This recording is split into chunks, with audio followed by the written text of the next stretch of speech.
Hello and Assalamu alaikum. This is Hasan Zafar with POLiTAKES, in which I am reading my newspaper column for you. And today's column is Bidding Adieu to Press Freedom. Michel Foucault, the 20th century French philosopher, once said that absolute freedom of speech was never available at any given time. The post-Cold War era witnessed the emergence of notions such as equality, human rights, and free speech alongside other principles. These ideals found resonance with the purportedly free societies of the West with their democratic ethos and free market economies. However, the recent developments in Europe and West Asia have cast a new light on these principles, revealing their true nature. This reality has become palpable amidst the shifting political landscapes of these regions. Over the past 3 decades, certain phrases have been deployed to suppress unfavorable news and opinions, including terms like hate speech, incitement to violence, and anti-Semitism, among others. Should one wish to exclude certain narratives from the media, these phrases serve as effective tools. In media language, this is called framing. Following the Russian attack on Ukraine in 2022, the Russian news channel RT became unavailable worldwide. Their websites do not function, at least not in Pakistan, as far as we in Pakistan know. The world media has framed Russia as an aggressor, invading a sovereign country, Ukraine. We scarcely hear of what prompted Russian action, the violation of the post-USSR agreement that NATO will stay away from the countries bordering Russia. We mostly hear about the Ukrainian troops repulsing Russian forces and Putin losing political ground in his own country and the Russian economy crumbling down. Both these claims may be contradictory to the realities on the ground, but we don't know. We only know what the media allows us to see, to hear, to read. The other side of the story is shunned out largely. After the Israeli attack on Gaza, discussing the humanitarian crisis among the Palestinian populations has become increasingly difficult. Western media, for the most part, refraining from publishing or broadcasting pro-Palestinian opinions, often framing Hamas as the aggressor, a terror group, and Israel as the victim, citing the events of October 7, 2023. Reporters Without Borders, RSB, observes that occupied and under constant Israeli bombardment, Palestine is ranked 157th out of 180 countries and territories surveyed in the overall 2024 World Press Freedom Index, but it is ranked among the last 10 with regard to security for journalists. But you cannot talk about it freely. If you upload any content supporting Palestine on social media, it is likely to be blocked, taken down, with possibly a warning sent out to the creator of the content. That is how free and tolerant the West is, framing at its best. In the world's largest democracy, opposition parties have dubbed the Indian television channels as Godi media or media in Modi's lap. Criticism of Narendra Modi is scarcely tolerated on Indian screens. A Germany-based Indian YouTuber, Dhruv Rathe, remarked on Karan Thapar's show on YouTube, The Wire, that as a critic of the Modi government, his program is under constant threat for being blocked in India. And of course, Indian business giants like the Ambanis and others are supporters of Modi's BJP, and these business tycoons also own and fund Indian media. Without their money, media cannot survive. So media must obey and oblige.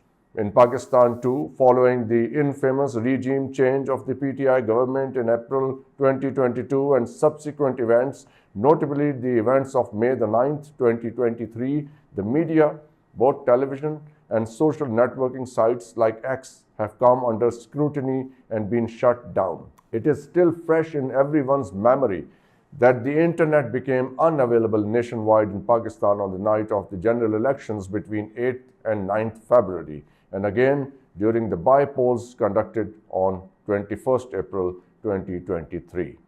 More recently, Pakistan's army chief, the one who calls the shots, warned against the harms of unbridled dissemination of news on social and digital media, saying that social media is being used to create an environment of chaos, despair, and panic.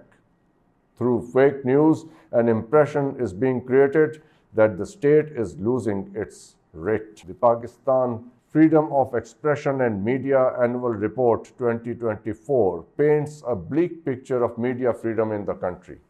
The Freedom Network observes reduced tolerance for online dissent, shutting down mobile networks on election day, throttling of internet access, forced suspension of social media platforms, and a raft of attacks and harassment of journalists and bloggers, including the murder of 4 journalists, significantly eroded the parameters of general free speech and dissent in Pakistan over the past 12 months while enhancing the risks of media freedoms.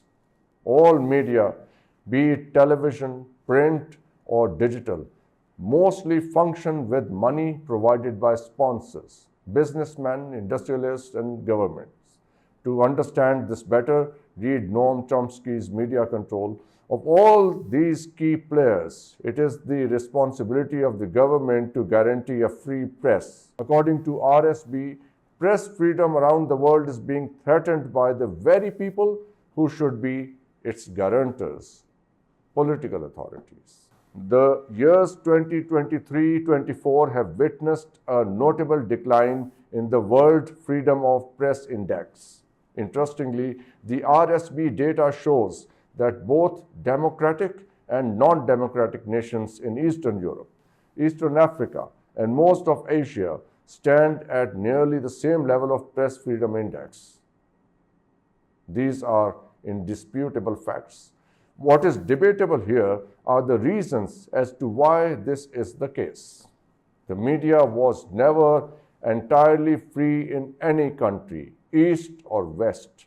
However, the West maintained an aura of freedom, of liberty as a matter of political correctness. This became increasingly fashionable after the demise of the USSR and the falling of the Berlin Wall, denoting the end of the Cold War. The notion of political correctness served the US-led unipolar world very well.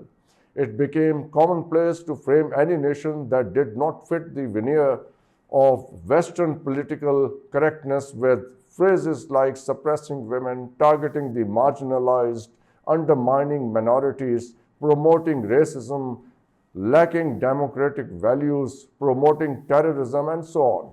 However, as the tides changed and other power players emerged on the horizon, namely China and Russia, which together form a duo of economic and military power and have in unison called the US's status as the sole superpower, the need for political correctness has receded into a back alley. Signs of this may be seen in the internal politics of democratic countries like India and the US itself, where once unspeakable topics have attained center stage in political discourse, such as the lashing out at immigrants by President Trump and the targeting of Muslims in public speeches by Modi in India. As the signs of political correctness fade away further, the world might see a further erosion of free speech and freedom of the press. Fasten your seat belts and brace for a bumpy ride. Thank you very much for watching.